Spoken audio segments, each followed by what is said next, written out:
बच्चों, आपका स्वागत है अपने प्यारे से YouTube channel real education class 10th में। मैं आशा करता हूं दोस्तों आप सभी अच्छे होंगे और अपना पढ़ाई अच्छे से कर रहे होंगे।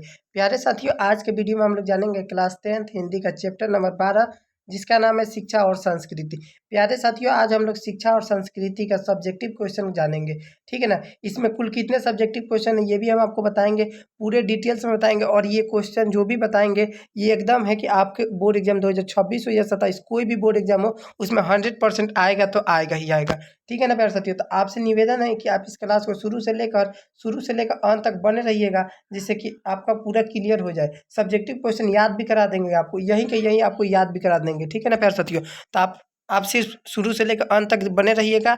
इस वीडियो में एकदम 100% है कि आपको याद करा के भेजेंगे और आप याद भी कर लीजिएगा और अच्छा से ये मतलब हमेशा के लिए याद भी रहेगा। अगर आप इसका ऑब्जेक्टिव क्वेश्चन को नहीं देखे हैं, कल के वीडियो में हम लोग इसका ऑब्जेक्टिव क्वेश्चन करा चुके हैं, ठीक है प्यारे साथियों। अगर आप ऑब्जेक्टिव क्वेश्चन को नहीं देखे हैं तो देख लीजिएगा, क्योंकि उसमें 5 नंबर का आपका बताया है। 5 को ऑब्जेक्टिव ऐसा ऐसा बताया है ना जो एकदम 100% आएगा ही आएगा। तो आप देख लीजिएगा, लिंक डिस्क्रिप्शन में ऑब्जेक्टिव क्वेश्चन को भी जाकर देख लीजिएगा जल्दी से। आइए प्यारे साथियों, बिना देर के इस क्लास को शुरू करते हैं। देखिए, आपका प्रश्न संख्या 1 क्या कह रहा है कि गांधी जी बढ़िया शिक्षा किसे मानते हैं। गांधी जी जो है वो बढ़िया शिक्षा किसे कहते हैं या फिर किसे मानते हैं, तो ये जानते हैं। अहिंसक प्रतिरोध का गांधी जी बढ़िया शिक्षा मानते हैं। किसको? अहिंसक प्रतिरोध को क्या करते हैं? गांधी जी सबसे बढ़िया शिक्षा मानते हैं। यह शिक्षा अक्षर ज्ञान के पूर्व मिलता है। यह शिक्षा कैसे मिलता है? अक्षर ज्ञान के पूर्व मिलता है। याद रखिएगा, गांधी जी किसको सबसे अच्छा शिक्षा मानते हैं? तो आसिहक को क्या मानते हैं? आसियक प्रतिरोध को सबसे अच्छा शिक्षा मानते हैं। और यह शिक्षा अक्षर ज्ञान के पूर्व मिलता है, अक्षर ज्ञान से पहले मिलता है। आइए प्यारे साथियों, 2 नंबर को देखते हैं। क्या आपको 1 नंबर क्वेश्चन समझ में आ गया प्यारे साथियों? जल्दी से आप कमेंट करके बताइए कि क्या 1 नंबर क्वेश्चन जो है गांधी जी किससे सबसे बढ़िया शिक्षा मानते हैं, ये आपको समझ में आ गया? जल्दी से आप कमेंट करके बताइए आपको समझ में आया कि नहीं। आइए प्यारे साथियों, बिना देर के इस क्लास दूसरे को समझते आते हैं। दूसरा नंबर क्वेश्चन देखिए आपका क्या कर रहा है। इंद्रियों का बुद्धिपूर्वक उपयोग सीखना क्यों जरूरी है? जो इंद्रियों का है उसका बुद्धिपूर्वक उपयोग सीखना क्यों जरूरी है हमारे लिए, तो ये जानते हैं। इंद्रियों का बुद्धिपूर्वक उपयोग उसकी बुद्धि के विकास के जल्द से जल्द और उत्तम तरीका है। क्या है प्यारे साथियों? इंद्रियों का जो बुद्धिपूर्वक उपयोग है उसकी बुद्धि के विकास का जल्द से जल्द और उत्तम तरीका है। ये क्या है? जल्द से जल्द मतलब बहुत ही जल्दी, और उत्तम तरीका बहुत ही अच्छा तरीका है। क्या आपको ये भी क्वेश्चन समझ में आ गया प्यारे साथियों? 2 नंबर जल्दी कमेंट करके बताइए। मैं आशा करता हूँ कि आइए आपको प्रश्न समझ में आ गया होगा। आइए अब 3 नंबर क्वेश्चन को देखते हैं। 3 नंबर क्वेश्चन क्या कर रहा है कि मस्तिष्क और आत्मा का उच्चतम विकास कैसे संभव है? जो मस्तिष्क हमारा जो दिमाग है उसका और हमारा जो मन की आत्मा है उसका उच्चतम विकास जो है कैसे संभव है? उच्चतम मतलब ज्यादातर विकास कैसे संभव है? शिक्षा का प्रारंभ इस तरह किया जाए कि बच्चे उपयोगी दस्तकारी सीखें। बच्चे क्या करें? शिक्षा का मतलब जो पढ़ाई का ऐसा प्रारंभ किया जाए, ऐसा शुरू किया जाए जिससे कि बच्चे उपयोगी दस्तकारी सीखें। और जिस क्षण से वो अपनी तालीम शुरू करे, मतलब जहाँ से भी वो अपनी तालीम पढ़ाई शुरू करे उसी क्षण से उन्हें उत्पादन का काम करने में योग्य बना दिया जाए। मतलब उनको मतलब दिक्कत ना हो, कोई भी तरह का परेशानी ना हो, कोई भी क्वेश्चन बनाए तो उनको कोई भी तरह का दिक्कत ना हो, उनको ऐसे योग्य बना दिया जाए। इस प्रकार की शिक्षा पद्धति में मस्तिष्क और आत्मा का उच्चतम विकास होता है। देखिए प्यारे साथियों, जब हम लोग को कोई क्वेश्चन को मतलब समझने में कोई प्रॉब्लम नहीं होती, समस्या नहीं होती ना, तो हमारा माइंड भी बहुत अच्छा काम करता है। जो हम लोग का मस्तिष्क होता है मतलब माइंड, ये बहुत ही अच्छा, ब्रेन जो होता है बहुत ही अच्छा काम भी करता है और दूसरा काम भी करने का। जैसे मानिए एक क्वेश्चन बना लिए, एक जब क्वेश्चन नंबर पहला बन जाता है तो दूसरा भी बन जाता है, तीसरा भी, ऐसे करके मतलब पूरा बन जाता है। और जहाँ से एक क्वेश्चन बना, मानी एक क्वेश्चन बना लिया और दूसरा क्वेश्चन फंस गया, तो समझिए उसके बाद से क्या होता है, क्वेश्चन ही नहीं मतलब नहीं बन पाता है। ऐसे हार मान जाता है आदमी, ठीक है ना। बच्चे सब क्या मान जाते हैं? हार मान जाते हैं। तो इस तरह का मतलब ऐसे विकास करना है ना जिससे कि उसके ना मतलब शिक्षा में किसी भी प्रकार का दिक्कत ना हो, उसके योग्य बना रहे, मतलब एकदम अच्छा से बना रहे। इस प्रकार की शिक्षा पद्धति का मस्तिष्क और आत्मा को उच्चतम विकास संभव प्राप्त करता है। क्या करता है? अगर जिस भी बच्चे को ऐसे कठिनाई नहीं होगी क्वेश्चन में, उस बच्चे का मस्तिष्क जो होता है ना, वो बहुत ही अच्छा काम करता है। और आपको मालूम है कि मस्तिष्क जो होता है बहुत ही स्ट्रांग होना चाहिए, अच्छा होगा तभी आप कोई भी टेंशन नहीं होना चाहिए, माइंड पर मतलब प्रेशर नहीं होना चाहिए, तभी से आप क्या करेंगे? अच्छा काम करेंगे और उच्चतम विकास संभव है आपका। ये प्रश्न संख्या 4 को देखते हैं। कि शिक्षा का ध्येय गांधी जी क्या मानते थे और क्यों? शिक्षा का जो धैर्य था उसे गांधी जी क्या मानते थे और क्यों मानते थे? आइए प्यारे साथियों, जानते हैं कि गांधी जी का ध्येय शिक्षा को क्यों मानते हैं और क्यों मानते हैं, ठीक है ना। गांधी जी का ध्येय शिक्षा क्या है और वो क्यों मानते हैं उसे, तो आइए जानते हैं। शिक्षा का ध्येय जो शिक्षा का ध्येय होता है, गांधी जी चरित्र निर्माण करना मानते थे। क्या करते थे? मतलब चरित्र का उसका निर्माण हो, मतलब विचार हो, अच्छा से हो। शिक्षा का ध्येय गांधी जी चरित्र निर्माण करना मानते थे। उनके विचार में शिक्षा के माध्यम से मनुष्य में साहस, बल, सदाचार जैसे गुण का विकास होना चाहिए। क्या होना चाहिए? उसमें साहस होना चाहिए, एकता होना चाहिए और सीखने की क्रिया को क्या होना चाहिए? उसके अंदर होना चाहिए, क्योंकि चरित्र का निर्माण होने से ही सामाजिक उत्थान संभव है। जैसे अगर चरित्र का निर्माण होगा तो हम लोग क्या करेंगे? समाज में एकता बना रहेगा, हम लोग समाज में अच्छा कार्य करेंगे, विकास करेंगे। साहसी और सदाचारी व्यक्ति के हाथों में समाज का संगठन का काम आसानी से सौंपा जा सकता है। जैसे जो पढ़े लिखे होंगे वो काम भी जो भी समाज का काम करेंगे वो बहुत ही आसानी से कर लेंगे, और उन्हीं को क्या किया जाएगा? वो बहुत ही आसानी से कर लेंगे और बहुत ही बेहतरीन तरीके से। आपको मालूम है ना कि कोई जो व्यक्ति पढ़ा लिखा रहता है वो कितना अच्छा से काम करता है। तो इसीलिए क्या कहते थे गांधी जी शिक्षा का ध्येय गांधी जी मानते थे और क्यों मानते थे? यही कि जिससे कि चरित्र का निर्माण हो, अच्छा विकास हो, और जो भी पढ़े लिखे हो उसको अच्छा से आसानी से कर पाए और खूब अच्छा से कर पाए, जिससे कि समाज का विकास हो सके। नेक्स्ट क्वेश्चन है आपका 5 नंबर।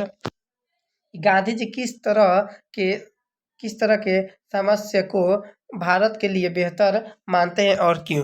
किस तरह के सामंजस्य को बेहतर मानते हैं और क्यों मानते हैं? तो गांधी जी देखिए, गांधी जी भिन्न भिन्न संस्कृतियों के सामंजस्य को भारत के लिए बेहतर मानते हैं। मतलब अलग अलग तरह के संस्कृति के जो सामंजस्य हैं उनको बेहतर मानते हैं, अच्छा मानते हैं, क्योंकि विभिन्न विभिन्न संस्कृतियों के सामंजस्य भारतीय जीवन को प्रभावित करता है। क्या करता है? ये आकर्षक करता है, अपने तरफ प्रभावित करता है, और स्वयं भी भारतीय जीवन में प्रभावित हुई है।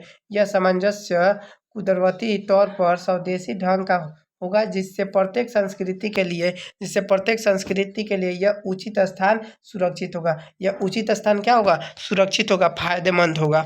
नेक्स्ट क्वेश्चन है आपका 6 नंबर क्वेश्चन को देखिएगा, बहुत ही विव्यायी है कि गांधी जी देसी भाषाओं में बड़े बड़े पैमाने पर अनुवाद कार्यों क्यों आवश्यक मानते थे?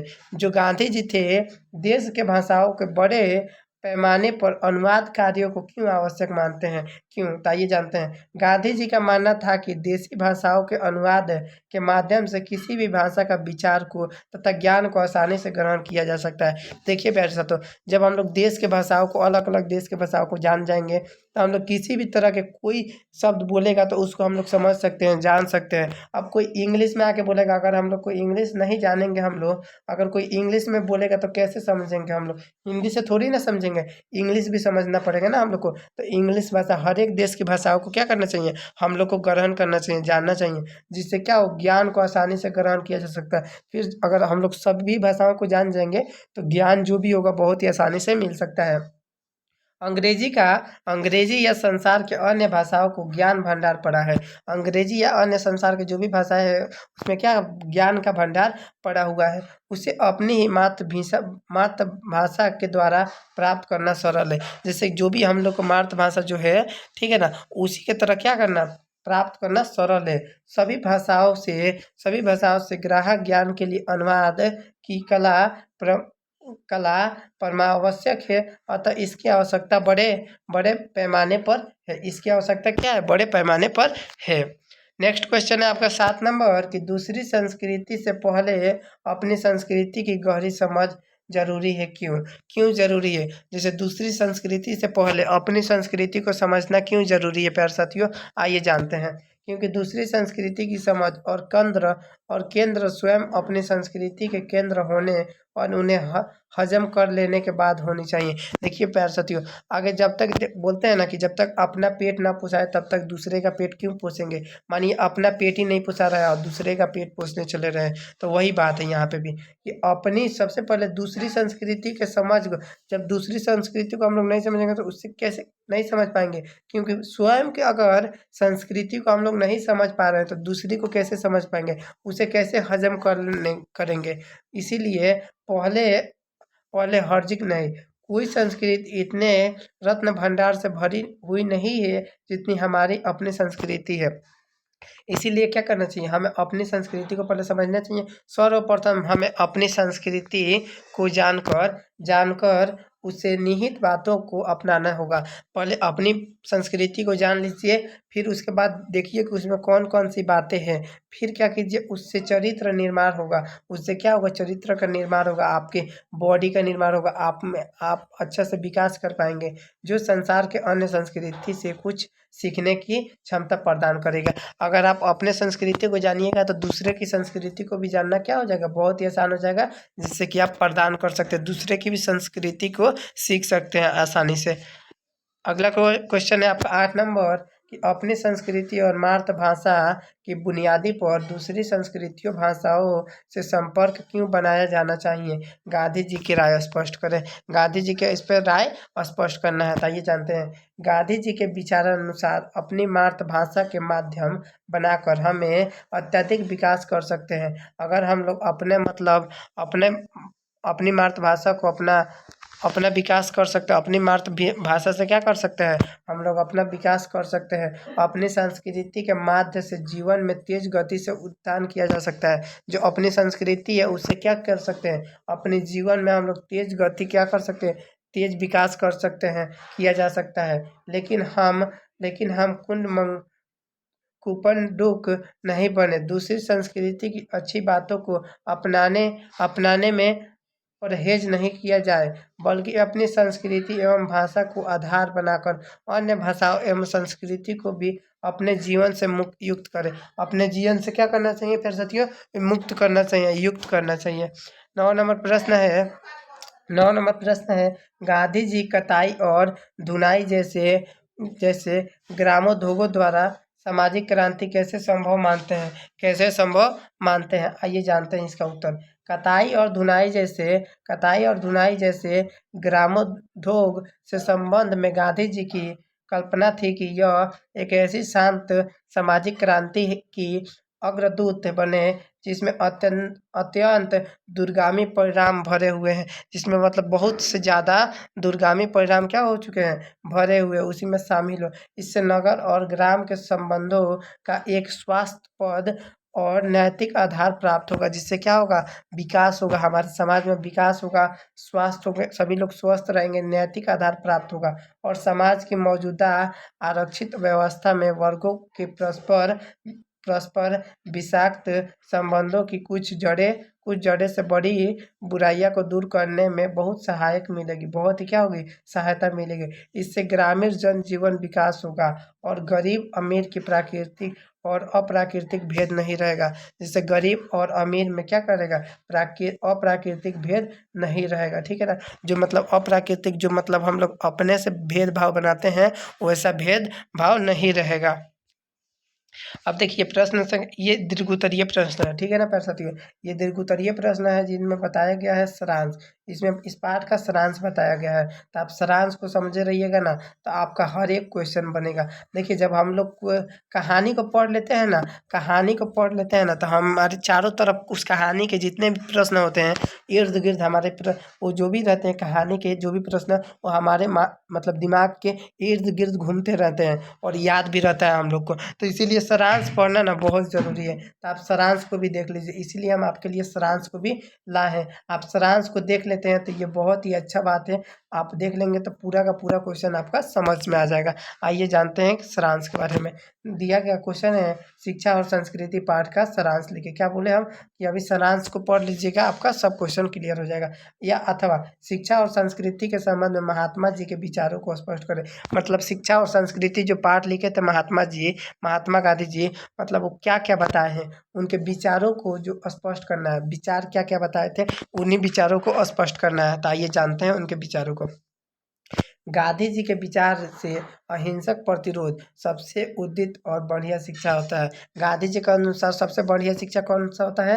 अहिंसक प्रतिरोध को क्या कहते हैं? वे सबसे अच्छा और उदत मतलब बहुत ही बढ़िया शिक्षा मानते हैं। अहिंसक प्रतिरोध को सबसे बढ़िया शिक्षा मानते हैं। वर्णमाला सीखने से पहले बच्चे को आत्मा, सत्य, प्रेम और आत्मा की छिपी शक्तियाँ का पता होना चाहिए। अगर हम लोग जैसे वर्णमाला मतलब क ख ग या फिर अ जो भी होता है उसको सीखने से पहले बच्चों को आत्मा के बारे में बताना चाहिए, सत्य के बारे में बताना चाहिए, प्रेम के बारे में बताना चाहिए, आत्मा की छिपी शक्तियों का पता होना चाहिए। ये सभी चारों पांचों चीज़ों क्या करना चाहिए? बच्चे को वर्गमाला सिखाने से पहले बता देना चाहिए। यह बताना जाना चाहिए कि सत्य से असत्य को और कष्ट से सहन से हिंसा को कैसे जीता जा सकता है। जैसे असत्य कोई होगा उसको सत्य मतलब है ना, कैसे जीत सकते हैं, सत्य के हिसाब से कैसे जीत सकते हैं। कष्ट कष्ट आएगा तो उसको कैसे सहन करना है, ठीक है प्यारे साथियों। ये सब को कैसे जीता जा सकता है, सभी को ज्ञान देना चाहिए बच्चों को। बुद्धि की सच्ची शिक्षा शरीर के अस्तुल इंद्रियों के अर्थात हाथ पैर आदि के ठीक टोक आदि के ठीक टोक रुक जाइए प्यारे साथियों 1 मिनट। हाँ इधर है कि आदि के बुद्धि आदि शक्तियों के सिख इंद्रियों के अर्थात हाथ पैर आदि के ठीक ठोक प्रयोग से हो सकती है। इससे बुद्धि का विकास जल्दी होगा। इससे बुद्धि का विकास क्या होगा? जल्दी होगा। बच्चे अच्छा से पढ़ पाएंगे, सीख पाएंगे। प्रारंभिक शिक्षा में सफाई और तंदुरुस्त रहने के ढंग बताए जाना चाहिए। जो प्रारंभिक शिक्षा होती है उसमें बताना चाहिए कि कैसे बच्चे को पढ़ना चाहिए, कैसे उसमें आत्मा का विकास हो, उसका अच्छा से विकास हो। उसका प्राथमिक शिक्षा की कटाई धुनाई में शामिल करना चाहिए ताकि नगर और गांव के दूसरे से जुड़े इसके गांव को भी हवास रुकेगा, क्या हो पाएगा, जिससे कि दूसरे गांव के भी बच्चे अच्छा से पढ़ पाएंगे। मतलब ऐसा ज्ञान देना चाहिए जिससे कि कोई अच्छा और भी कोई सीखे और उस बच्चे को अच्छा कहे कि हाँ जो भी आपको ज्ञान मिला है, क्या मिला है, बहुत ही बढ़िया ज्ञान मिला है। तो वैसा ज्ञान हमें बताना चाहिए। प्राथमिक शिक्षा के कटाई धुनाई में शामिल होना चाहिए ताकि गांव के जो दूसरे भी होते हैं उनको भी हवास रुकेगा। फिर है शिक्षा का धैर्य चरित्र निर्माण होना चाहिए। जो शिक्षा का धैर्य है उसका अर्थ है मतलब शिक्षा का धैर्य उसका मतलब होता है चरित्र का निर्माण करना, अपने आप को विकास करना। दरअसल लोगों में साहस, बल, सदाचार और बड़े उद्देश्य के लिए आत्मोत्सर्जन की शक्ति विकसित की जानी चाहिए। उनके अंदर शक्ति होनी चाहिए कि हम जो भी करेंगे सत्य के हिसाब करेंगे और अपना बल पूरा साहस लगा उगा के करेंगे, ठीक है ना। तो ये सब की ज्ञान उनको देना चाहिए। संसार की सर्वश्रेष्ठ कृतियाँ अनुवाद देश की भाषाएं होना चाहिए। अलग अलग देश की उनको पास भाषाएं होना चाहिए ताकि अपनी भाषा के Tolstoy, Shakespeare, Milton, Rabindranath Thakur की कृतियाँ का आनंद उठा सके। जो ये बड़े बड़े कवि है हमारे कवि ये जैसे कि टॉलस्टॉय, शेक्सपियर जिसे कालिदास के नाम से जाना जाता है, फिर मिल्टन, रविंद्रनाथ ठाकुर की कृतियों का आनंद ले सके, उनका मज़ा ले सके, ये सभी को जानना चाहिए। फिर हमें अपनी संस्कृति के बारे में पहले जानना चाहिए। हमें सबसे पहले क्या अपनी संस्कृति के बारे में जानना चाहिए, फिर दूसरी की संस्कृति के हमें दूसरी की संस्कृति के बारे में भी जानना चाहिए। हमें दूसरी के भी संस्कृति में जानना चाहिए पर सबसे पहले हमें अपनी संस्कृति के बारे में जानना चाहिए। उससे तुच्छ समझना गलती होगी। वह संस्कृति जिंदा नहीं रह सकती जो दूसरों को बहिष्कार करने की कोशिश करती है। देखिए प्यारे बच्चों, अगर हम लोग जब तक अपनी संस्कृति को नहीं जानेंगे तब तक दूसरे की संस्कृति को कैसे जान सकते हैं। तो इसीलिए हमें सबसे पहले अपनी संस्कृति को जानना चाहिए और फिर दूसरी को भी संस्कृति को भी जानना चाहिए। जिससे वह संस्कृति जिंदा नहीं रह सकती जो दूसरे का तो सबसे पहले हमें क्या करना चाहिए, अपने संस्कृति जो भी है उसको जानना चाहिए, फिर दूसरे को भी संस्कृति को ज़रूर से जानना चाहिए, क्योंकि अपनी संस्कृति जानेंगे फिर दूसरों को भी संस्कृति जानना चाहिए। वह संस्कृति जिंदा रह सकती है जो दूसरों को दो बहिष्कार करने की कोशिश करती है। मतलब वो संस्कृति जिंदा नहीं रह सकती जो दूसरों का बहिष्कार कर, मतलब जो दूसरों को हराना चाहती है। तो इसीलिए हमें जानना चाहिए। भारतीय संस्कृति भारतीय संस्कृति भारतीय संस्कृति उन भिन्न भिन्न कृतियों के सामंजस्य का प्रतीक है, जिसके पांव भारत में जम गए हैं, जिसके पांव क्या हो गए हैं, भारत में जम गए हैं, जिनका भारतीय जीवन पर प्रभाव पड़ा है, जिनका भारतीय जीवन पर प्रभाव पड़ गया है और वे स्वयं भारतीय जीवन से प्रभावित हुई है, जो क्या हुए हैं, भारतीय जीवन से जुड़ गए हैं, प्रभावित हो चुके हैं। ये आपका सारांश था। ये सारांश बहुत ही अच्छा बताया गया है। मतलब गांधी जी शिक्षा के बारे में जो बताए थे कि सबसे बढ़िया शिक्षा कौन सा होता है, तो अहिंसक प्रतिरोध वाला शिक्षा होता है। और ये भी बताया गया है कि बच्चों को वर्गमाला सिखाने से पहले क्या सिखाना चाहिए, आत्मा, सत्य और प्रेम, आत्मा के पीछे की जो भी छिपी शक्तियाँ होती है उनको पता होना चाहिए, सभी के बारे में बताना चाहिए। तो गांधी जी बहुत ही बढ़िया बातें बताए हैं। आप सभी इसका ऑब्जेक्टिव क्वेश्चन ज़रूर से कीजिएगा, क्योंकि 5 नंबर आपका एकदम बोर्ड एग्जाम में फिक्स है, ठीक है ना। इस चैप्टर से 5 नंबर का ऑब्जेक्टिव फिक्स है और 4 नंबर का सब्जेक्टिव। इस चैप्टर से 2 नंबर का 2 क्वेश्चन आएगा, यानी कि 2 इंटू 2 यानी कि 4 नंबर का आपका सब्जेक्टिव फिक्स है। लगभग इस चैप्टर से 8 से 9 क्वेश्चन आते हैं, 8 से 9 मार्क्स के क्वेश्चन आते हैं। इस चैप्टर को हमने ऑब्जेक्टिव और सब्जेक्टिव दोनों करा दिया है ना। तो आप सभी इसको देख लीजिएगा। आपका पहला भाग जो जैसे होता है ना, गद्य खंड और पद खंड, तो एक खंड आपका कंप्लीट हो गया और एक खंड बाकी है, ठीक है। तो आपका 12 गो चैप्टर ये कंप्लीट हो गया। गोधुली का 12 गो चैप्टर पूरा कंप्लीट हो गया है। अब आपका हम दूसरा कोई सब्जेक्ट को चालू करेंगे, सोशल साइंस का या फिर बायोलॉजी का आपका चालू किया जाएगा, साइंस का कोई भी चैप्टर। तो आप सभी जुड़िएगा। देखिए हमारा क्लास 6 बजे आपको एकदम डेली मिल जाएगा, ठीक है ना प्यारे साथियों। जो भी हमारा मिलता है ना 6 बजे क्लास, उसमें कम से कम 5 मार्क्स की तैयारी होती है। हर एक वीडियो में आपको 5 नंबर बताया जाता है। जो अभी तक लिखित हम दे रहे हैं आपको कि यूट्यूब पे कोई भी ऐसा नहीं सर, कोई भी सर नहीं है जो रोज़ 5 नंबर का क्वेश्चन बताते हो। एक यही चैनल है जहाँ पे आपको डेली का डेली 5 नंबर का क्वेश्चन कराया जाता है। आपको वही पढ़ाया जाएगा जो आपके बोर्ड एग्जाम में आएगा। आलतू फालतू कोई भी क्वेश्चन नहीं पढ़ाया जाता है। तो इसलिए आप अच्छा से पढ़िए और 6 बजे रोज़ शाम को आ जाइए हमारे चैनल पे। आपको रोज़ एक नया टॉपिक पे वीडियो मिल जाएगा। तो अगर आप इसका पीडीएफ नोट्स लेना चाहते हैं प्यारे साथियों, तो ये पीडीएफ नोट्स ले लीजिएगा, फ्री में एकदम मिलेगा। पीडीएफ नोट्स लेने के लिए कैसे मिलेगा आइए बताते हैं। सबसे पहले आप इस वीडियो को एक लाइक कर दीजिएगा। अगर आप हमारे चैनल पर नए हैं तो चैनल को भी सब्सक्राइब कर दीजिएगा।